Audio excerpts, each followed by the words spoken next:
दोस्तों, आज हम लोग यूनिट 5 स्टार्ट करेंगे, है ना। Unit 5 testing and maintenance of insulation कह सकते हैं, ठीक है। तो लगभग ख़त्म ही है, लास्ट एक या दो यूनिट और बचा है, उसके बाद ये सिलेबस आपका पूरा ख़त्म हो जाएगा। और मैं आपसे ये कह रहा हूँ कि जो डीसी मशीन का है यूनिट 3 है शायद वो, तो उसमें से आप पहले कुछ क्वेश्चन को देखिए, है ना। जैसे उसमें पैरेलल ऑपरेशन है अल्टरनेटर का, तो parallel operation alternator, parallel operation of transformer, दोनों सेम चीज़ है, उसमें कोई भी परिवर्तन नहीं होगा। समझ में आ रही बात? तो वो चीज़ को आप कॉपी कर लीजिएगा वहाँ पे। फिर रह गया डीसी मोटर का, शॉर्ट सर्किट टेस्ट पढ़े होंगे, नो लोड टेस्ट पढ़े होंगे, ये सब जो होता है टेस्ट वो भी आप पढ़े होंगे डीसी मोटर में, तो उसको आप नोट कर लीजिएगा, है ना। ये सब चीज़ मैं आप दोबारा नहीं बताऊँगा, है ना। या अगर नहीं पढ़े होंगे तो आप बता दीजिएगा, फिर मैं बता दूंगा। ऐसा नहीं है कि बिल्कुल छोड़ दूंगा, स्किप नहीं करूंगा, ठीक। और एक आपका वीवी कनेक्शन या ओपन डेल्टा आपका रह गया है, वो भी मैं बता दूंगा। बाकी आप सिलेबस में जो होगा उसको आप देखते चलिएगा। आपको लग रहा है कि सर कहीं छोड़ दिए हैं, सर कहीं स्किप कर दिए हैं सिलेबस, तो आप एक बार ज़रूर बताइएगा। ऐसा नहीं है, ऐसे भी मुझे ऐसा फील हो रहा है। मैं अभी जो प्रेजेंट टाइम में ना 4th सेमेस्टर में भी क्लास ले रहा हूँ और 6th सेमेस्टर में भी क्लास ले रहा हूँ। 4th सेमेस्टर के बच्चे आप लोगों से कहीं ज़्यादा एक्टिव हैं। जैसे होता है ना वो वृद्धावस्था, वैसे ही ऐसा लग रहा है कि आप लोग जो हो वृद्ध हो चुके हो, पूरे बूढ़े हो चुके हो, डेड जो होता है ना, डेड इंसान, अरे यार हो रहा है होने दो जो हो रहा है, जैसे ऐसा हो चुके हो बिल्कुल, है ना।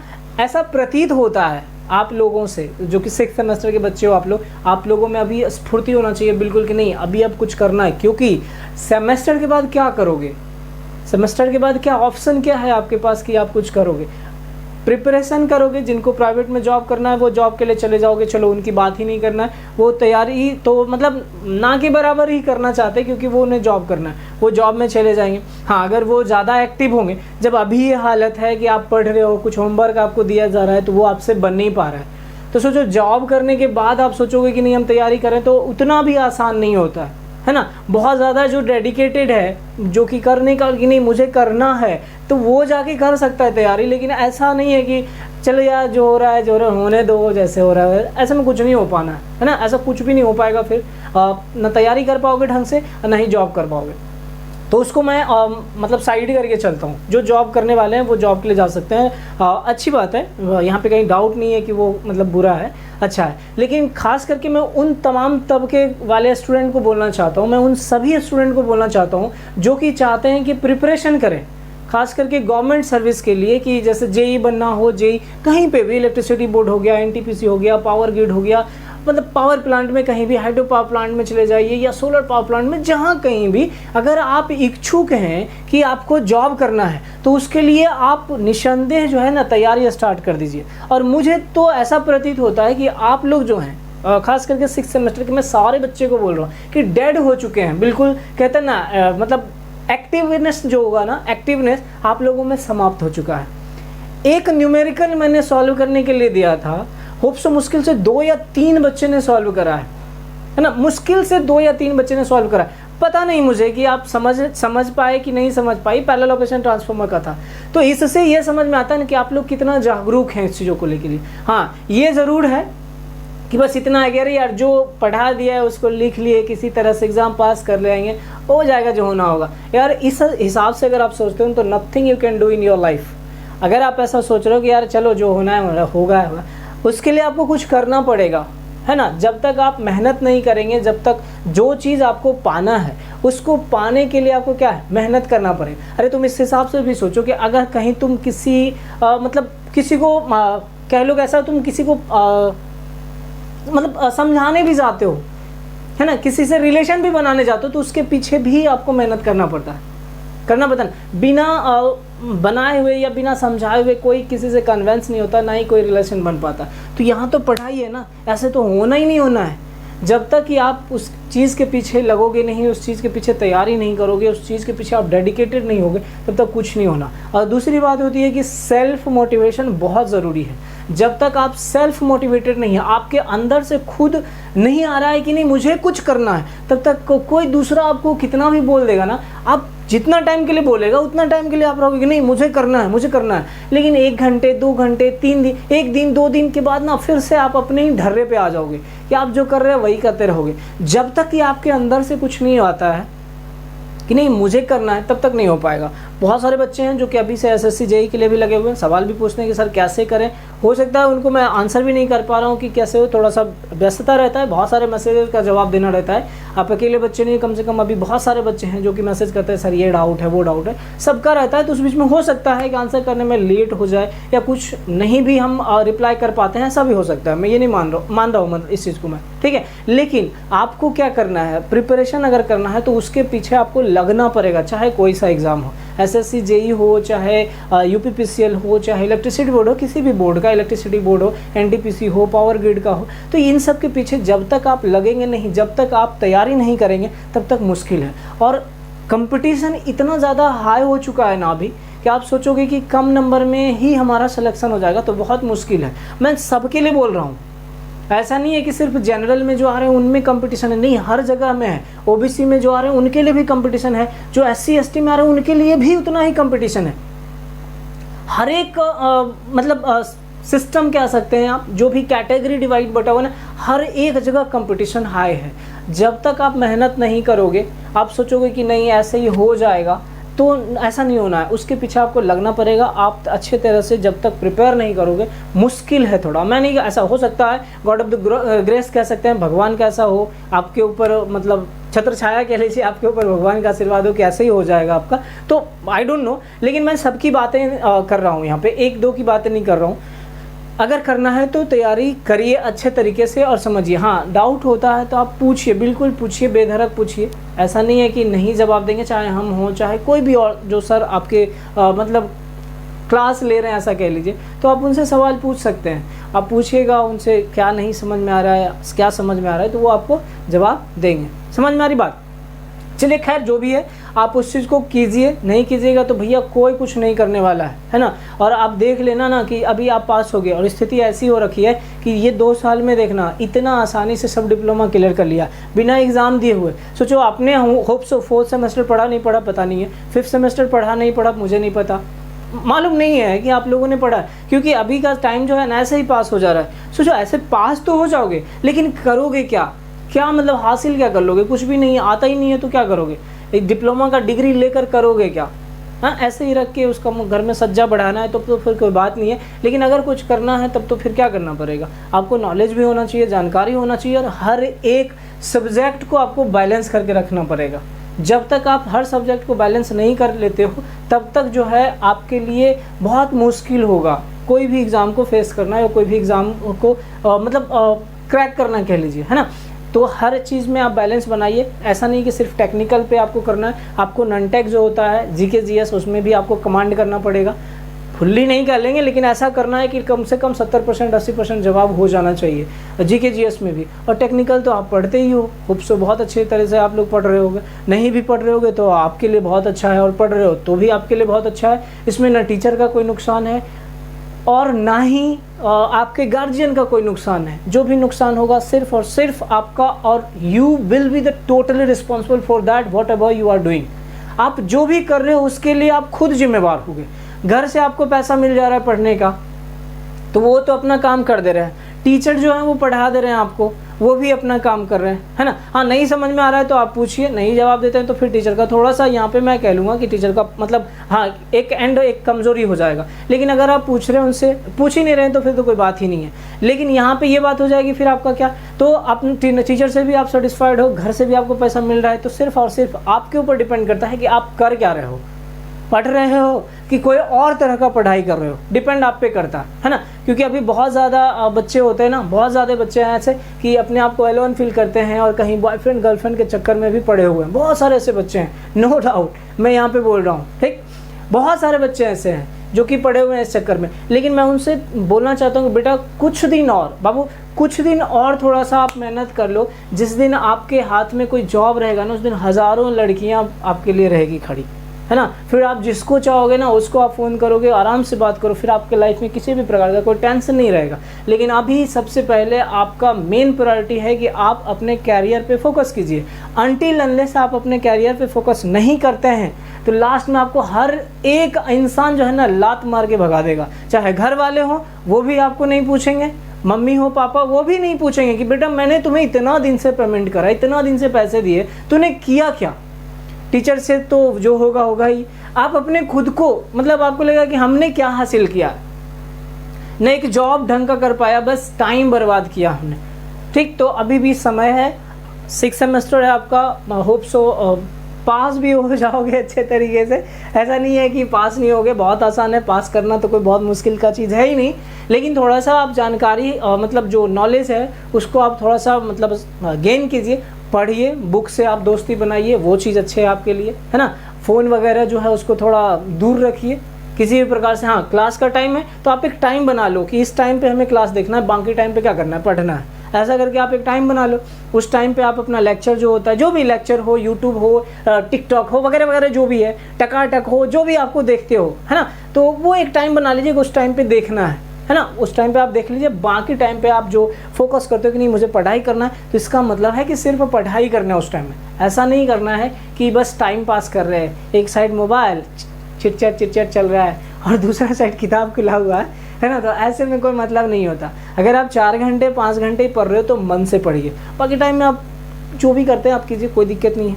लेकिन अगर पढ़ रहे हैं तो मतलब मन से पढ़िए, ऐसा कि नहीं फोकस करते हुए कि नहीं उतना टाइम पढ़ना है तो पढ़ना है। क्लियर है? खैर ये आपके लिए है कि आप क्या करते हैं, आपके ऊपर रहता है सारा चीज़ कि आप कैसे करते हैं। कोई भी लाख आपको बोल देगा, कोई भी आपको समझा देगा, आप पे कोई फ़र्क नहीं पड़ेगा या असर नहीं करेगा जब तक कि आपका खुद का मन नहीं होगा कि हाँ वो काम करना है। मैं सब हर बार बोलता हूँ, कितने भी टीचर आपको बोल देंगे, कोई भी कितना भी मोटिवेटर भी रहेगा ना, वो आपको अगर बोल दिया ना तो आप जितने देर तक सुनोगे ना उतना देर तक आपके अंदर वो मोटिवेशन भरा रहेगा। आपका जो बॉडी का करंट है ना वो रैपिडली कह सकते हो सेकंड मतलब दुगने रफ्तार से भागता रहेगा कि नहीं मुझे करना है। समझ रहे बात को? बट 2 दिन होगा, 3 दिन होगा, ख़त्म कहानी है सब। लेकिन अगर आपके अंदर से खुद मन में आएगा कि नहीं मुझे करना है, किसके लिए करना है भाई, खुद के लिए करना है ना, तो आप डेफिनेटली उस चीज़ को हासिल कर सकते हो, उस चीज़ को पा सकते हो। तो पहले तो आप ये चीज़ सोचिए कि हाँ आपको खुद के लिए करना है, तब आप जाकर कुछ कर पाएंगे, और एल्स तो फिर जो है सो है। क्लियर? चलिए आते हैं हम लोग बात करते हैं इस पर। यूनिट 5 में टेस्टिंग एंड मेंटेनेंस है किसका, इंसुलेशन का। देखो इंसुलेशन क्या होता है, आप सुने होंगे इंसुलेटर।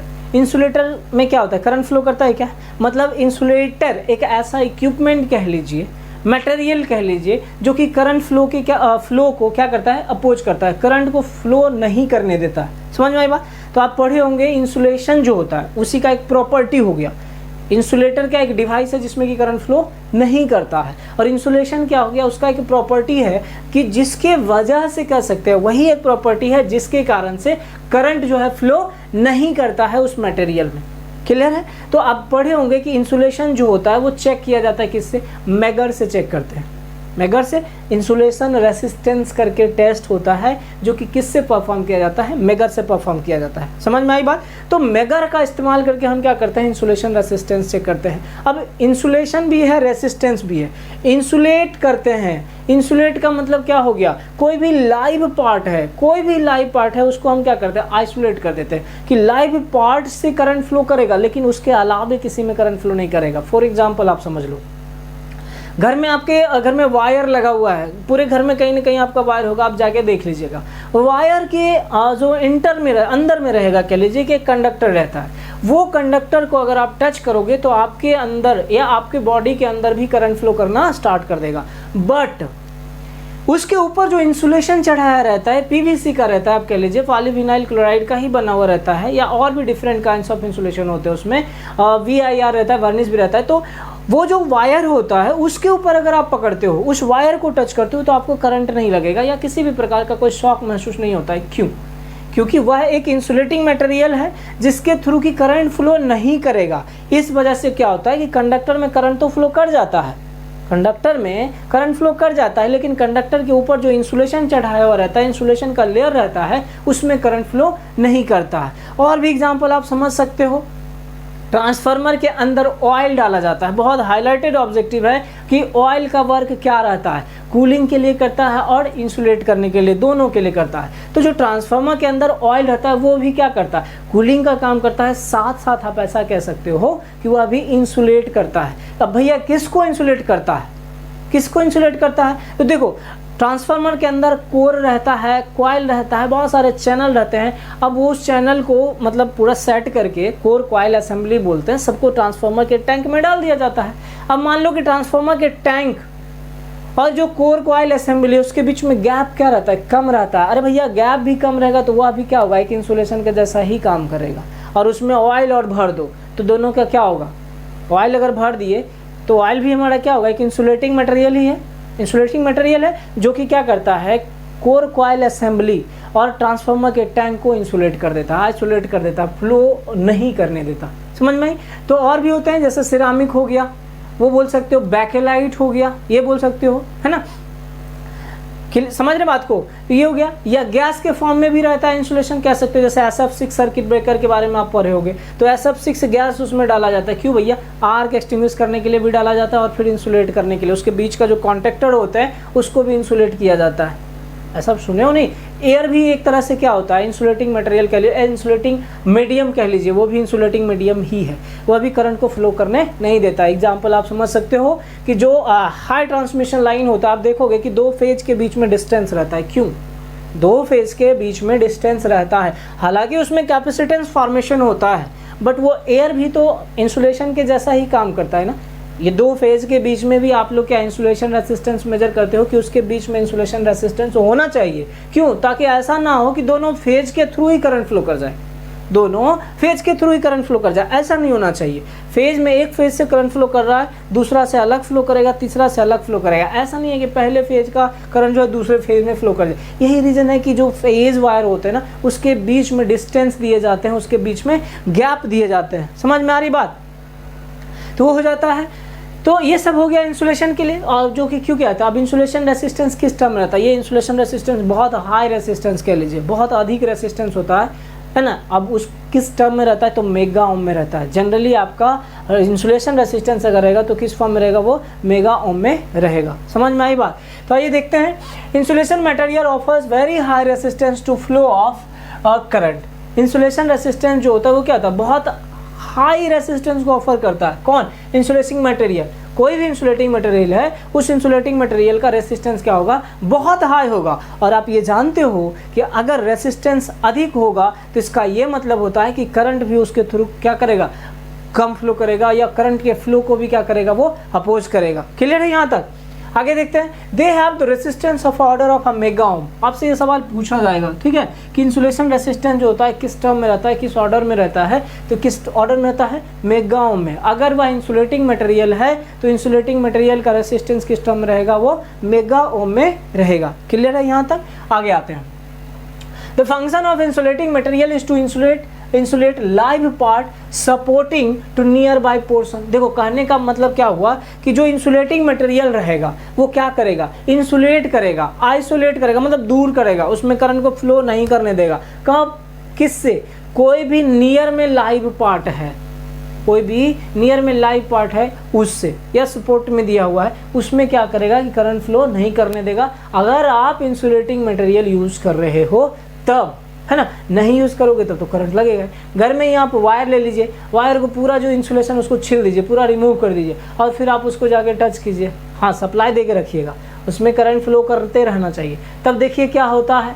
और फिर इंसुलेशन उस पर पूरा चढ़ा हुआ है, जो वायर है कंडक्टर कह लीजिए, वो आप सप्लाई दिए हुए उसमें, फिर वायर को टच कीजिए ना, कुछ नहीं होगा आपको, है ना। तो ये चीज़ हो गया छोटे। जैसे एग्जाम्पल में ध्यान दिए, a tank is a filled with a transformer oil.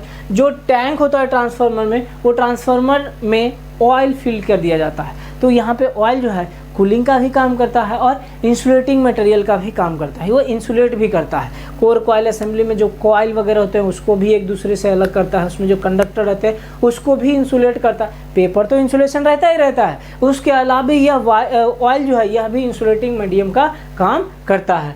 उसके बाद आप एग्जाम्पल में ले सकते हो, circuit breaker is field with oil और SF6 गैस। सर्किट ब्रेकर में भी पढ़े होंगे, ऑयल सर्किट ब्रेकर होता है, बल्क ऑयल होता है, लो मतलब इस तरह से होता है, हैवी बल्क ऑयल होता है, SF6 सर्किट ब्रेकर होता है। तो ये सारा जो उसमें गैस है वो भी एक इंसुलेटिंग मटेरियल के जैसा काम करता है। आगे देखते हैं, wire is coated with PVC insulation. जो वायर होता है वह वायर में भी क्या रहता है, कोटिंग चढ़ाया रहता है, मतलब लेयर चढ़ाया रहता है, किसका, PVC का, है ना। वह भी इंसुलेटिंग मटेरियल के जैसा बिहेव करता है या इंसुलेटिंग मटेरियल के जैसा ट्रीट करता है। क्लियर है यहाँ तक। अब आगे देखते हैं, जो इंसुलेटिंग मटेरियल होते हैं वो मेनली कितने प्रकार के होंगे, डिवाइड अगर करें तो उसको भी हम 3 पार्ट में बांटते हैं। ठीक है, 3 पार्ट में कौन कौन, सॉलिड इंसुलेशन, लिक्विड इंसुलेशन और गैस इंसुलेशन।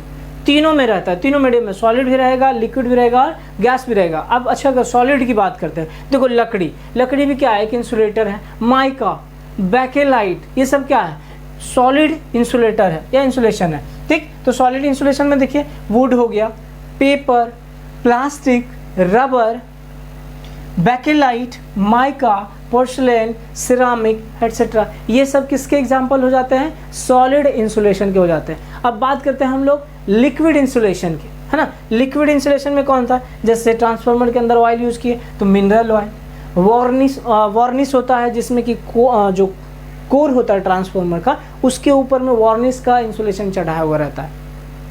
उसके ऊपर पेंट भी किया जाता है, बहुत माइक्रो में पेंट किया होता है। तो आप पेंट को भी आप कह सकते हो, वो भी हमारा क्या है, लिक्विड के फॉर्म में ही रहेगा जनरली, है ना, या आप सेमी लिक्विड बोल सकते हो उसको। तो पेंट भी हमारा लिक्विड में, तो वो भी किस में आएगा, लिक्विड इंसुलेशन में, है ना। अब बात करते हैं हम लोग किसमें, गैसियस इंसुलेशन। क्या हो जाएगा, गैसियस इंसुलेशन। तो गैस के फॉर्म में भी इंसुलेशन मटेरियल रहता है। अब वो कौन सा होगा भैया, देखो एयर भी हमारा क्या है, गैस ही है एक तरह से, है ना। उसके बाद SF6 कह लीजिए, SF6 भी क्या है, गैस है। ये भी क्या है, एक इंसुलेटिंग मटेरियल है जो कि क्या काम करता है, इंसुलेट करता है किसको, कोई भी लाइव पार्ट होगा तो उसको क्या करेगा, ये इंसुलेट कर देगा। इंसुलेट करने का मतलब उसमें करंट फ्लो नहीं करने देगा। समझ में आई बात।